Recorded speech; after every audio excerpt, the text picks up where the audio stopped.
Hi, I'm John Horsey. I'm England's highest capped international fly angler. I'm a professional fly fishing guide and I'm also one of the Hardy Pro team. And this is 2 Minute Masterclass. Stillwater dry fly fishing can be one of the most productive ways of catching reservoir trout. In this video, I'm going to show you some of my top tips to help you increase your catch rate.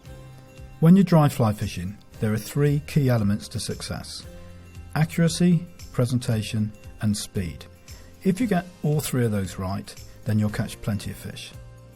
Accuracy is all about spotting the fish move, seeing which direction it's moving in, and then casting ahead of that fish. If you cast to the ring of the rise, you're normally casting to where the fish has been, so you rarely get any takes. So therefore, you have to see which direction it's moving in and then give it a bit of lead so it can move happily onto one of your dries. Correct presentation will always get you decent takes. Presentation is about getting the three flies to land in a straight line, for your leader to sink, and for the fish to not see any knots, any bits of leader on the surface. Speed is the other essential factor. When you see a fish move, it's no good having 5 false casts and then dropping the fly on the fish. You want to be up, take your flies out of the water and down on that fish with 1 false cast maximum, sometimes not a false cast at all. Straight up, straight down ahead of the fish, and if it sees it, it'll eat it.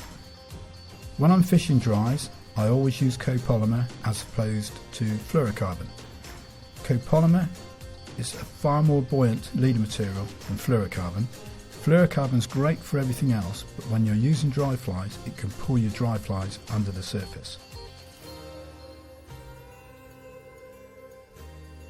I always prefer using seals for dry flies rather than CDC dry flies. The main reason for using seals for dries is it helps the fly to sit in the film rather than high above the surface of the water. When you're fishing dries, it's really important to degrease your leader. I use a combination of Fuller's Earth and washing up liquid, which you mix together and keep in a little tub, and you rub this all the way down through the leader, and that helps the leader to sink. When using seals for dry flies, you do need to make the fly float, and to do that you just need a proprietary silicone based floatant. You just apply it to the fly just in a couple of dabs. Simple.